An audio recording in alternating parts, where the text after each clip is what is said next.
And I will tell you that as a writer and a performer and a producer and the the director of development for Simon Says Entertainment, where all I do is read scripts, decide which ones we should pursue, produce, and then develop, right? So what I do as an artist is also what I do as a producer. I'm a creative producer. I help people fine tune their scripts, right, and get them production ready. And then once a script is shot, there's three different versions of the script, right? Of a film, rather. There is the movie you wrote, the movie you shot, and the movie that got edited, right? And as a creative producer, I'm developing that story in each of those phases, right?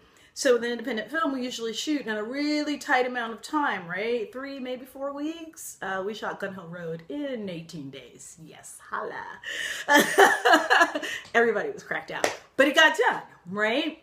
What you learn then in that tight 18-day period, you're trying to save money, you're trying to make sure the protagonist's arc, you have enough cuts in every scene, wide shots, different takes for the protagonist and how they're impacting other people, right? You got to get all those shots in because each one of those shots tells a different part of the story.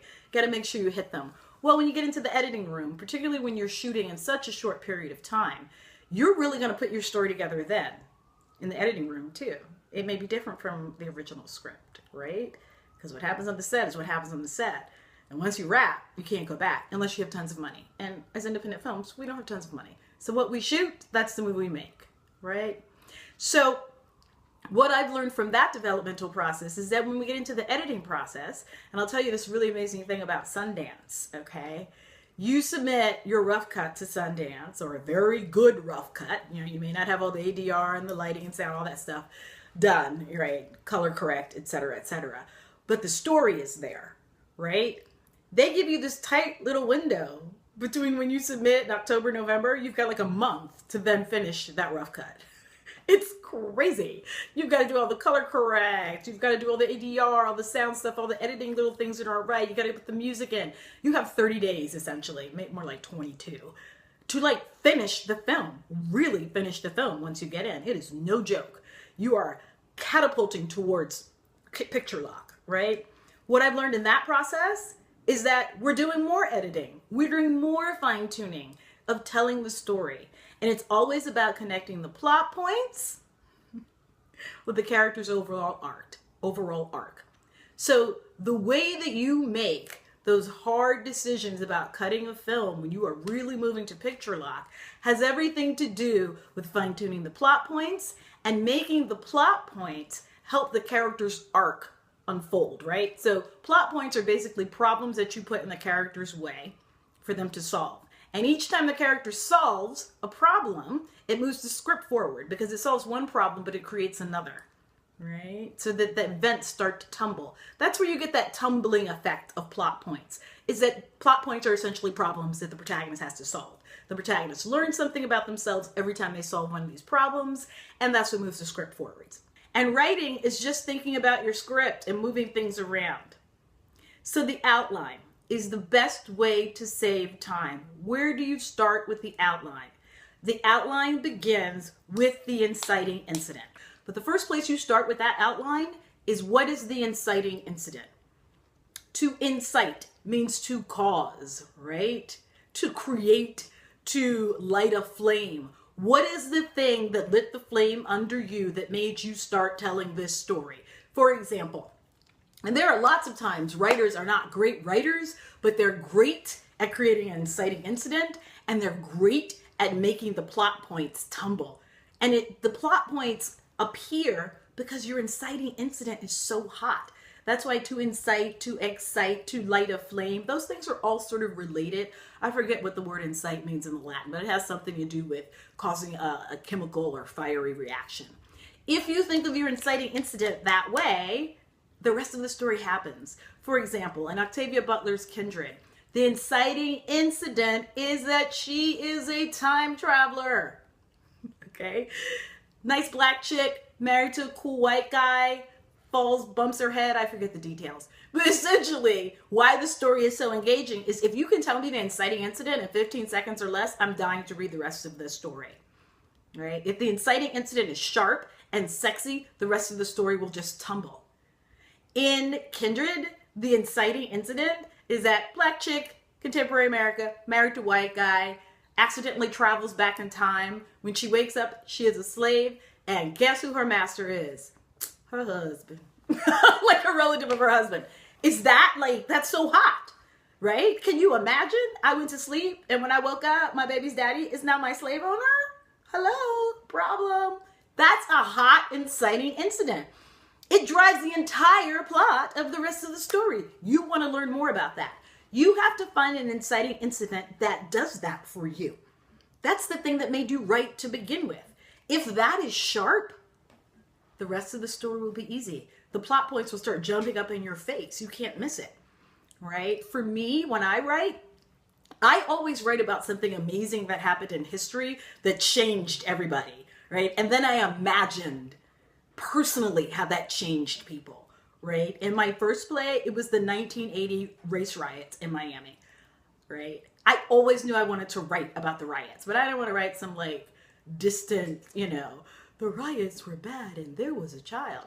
No, I got into the nitty gritty of a family's life, right? Those 10 years leading up to the riots.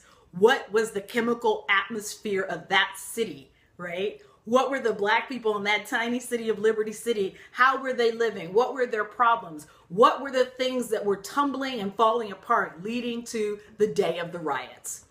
And that's what I basically plotted out. A black family involved in activism. So you see the family going to marches, rallying for this, trying to get economic rights. And every time the family's activism fails, another block crumbles in the community and gets us closer and closer to this explosion, right? So my inciting incident actually happened towards the end of the play. But the inciting incident for writing the story was, how did we get to the riots?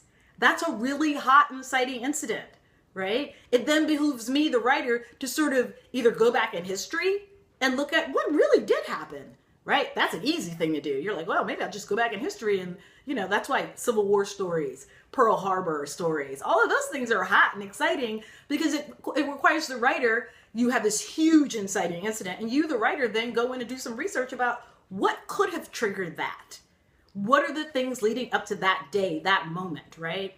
Lots of writers say, and I've heard in lots of writing classes, why today? Why now? Why is this character doing this today?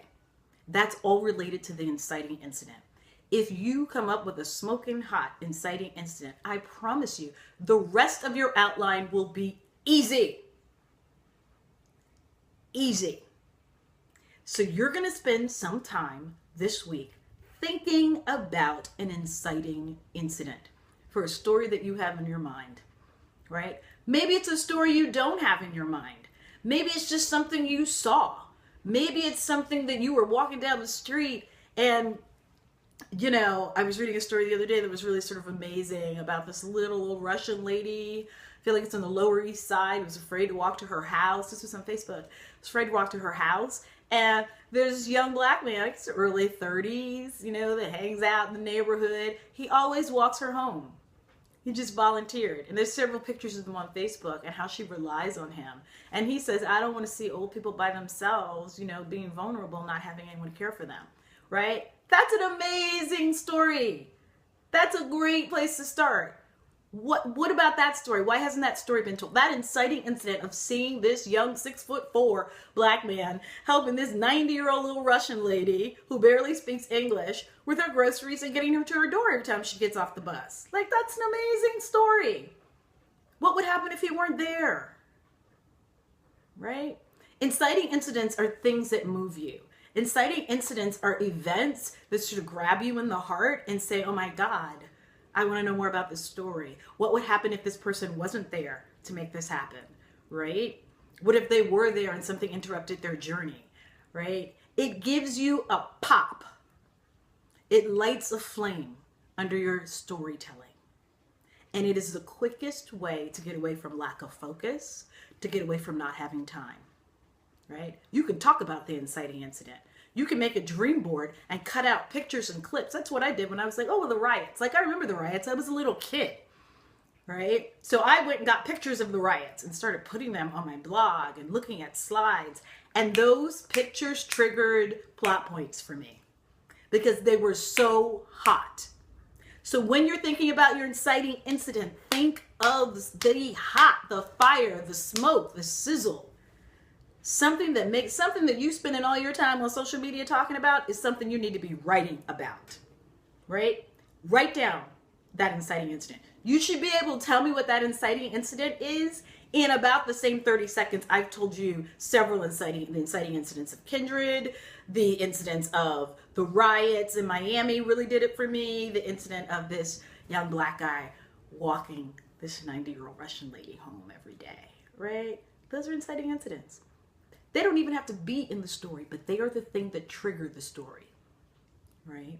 So when you're creating your inciting incident, often I find it's easiest to begin with, this is the inciting incident, and then your very first scene is what happened next, right? There's a huge breakup. The woman walks in, she sees her husband in the bed with the babysitter. That's an inciting incident. Do we need to see it? Maybe not. Maybe not. But what might be interesting is what happened next. Or sometimes you do want that image in there. But I will tell you, figuring out the inciting incident is the quickest way to save time in your writing. Write the inciting incident down. And then every day, that 10 minutes, I'm just asking you to find 10 minutes. What that might mean is not checking your Facebook today.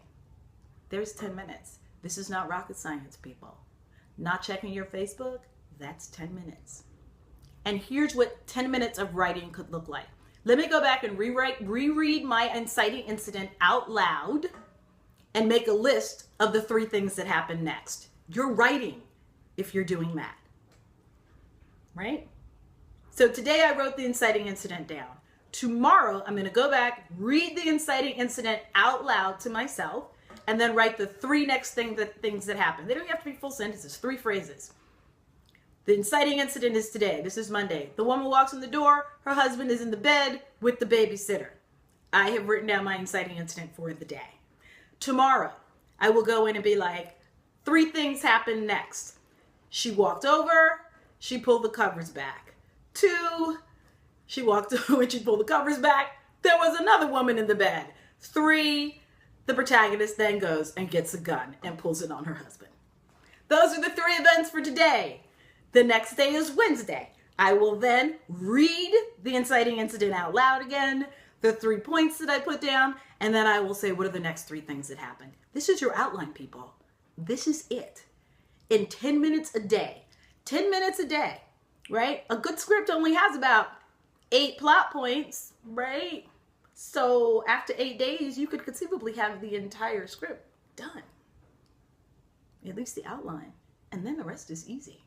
So you see how time, don't let it get in the way. Find another way to come at it. That's all I got for you today. I want you to work on that inciting incident, and start adding 3 what happened next points after the inciting incident each day. And it's important in this 10 minutes that you read what you wrote the day before out loud to yourself to help you re-enter the story again. And remember, you're writing phrases. Bullet point 1, bullet point 2, bullet point 3. Don't go deep. It's the outline, right? It's just the guide, right? It's the guide that's going to get you to finish.